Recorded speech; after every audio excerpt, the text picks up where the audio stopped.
అధికారంలో ముఖ్యమంత్రిగా ఉన్న వ్యక్తి తప్పు చేస్తే ఆ కూటమిలో ఉన్న మరొక పార్టీకి సంబంధించిన డిప్యూటీ సీఎం అనేవాడు నిలదీసి ఆ తప్పుల్ని సరిచేయాలి.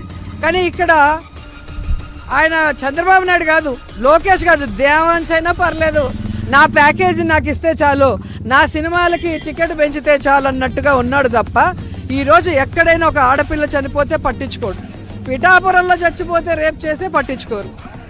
ఇంకా ఆయన కోసం వచ్చి బైక్ సైలెన్సర్లు తీసేసి ఎల్లమన్నోళ్ళు చనిపోతే కూడా పరామర్శించడు. ఇంకా రైతులు చచ్చిపోతే పట్టించుకోరు. ఇంక దేనికి ఈయనకి డిప్యూటీ సీఎం పోస్టు, దేనికి ఈయన రాజకీయాల్లోకి వచ్చాడు? మళ్ళీ ఆయన మాట్లాడుతా నేను షూటింగ్లు చేసుకుంటా రాజకీయాలు చేస్తా. ఎవరు అడిగారయ్యా నిన్ను షూటింగ్లు చేయొద్దని? నువ్వు చెప్పావు. నేను పార్టీ పెట్టేది ప్రజల కోసం, నేను సినిమాలు చేయను, పూర్తి టైం ప్రజలకి కేటాయిస్తానని చెప్పిన పెద్ద మనిషి నువ్వు.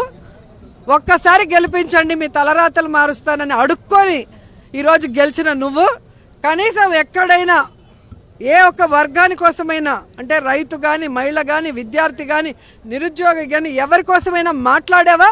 అండగా నిలబడ్డావా? లేదు. మళ్ళీ షూటింగ్లు చేసుకుంటే షూటింగ్ చేసుకో, నీకెందుకు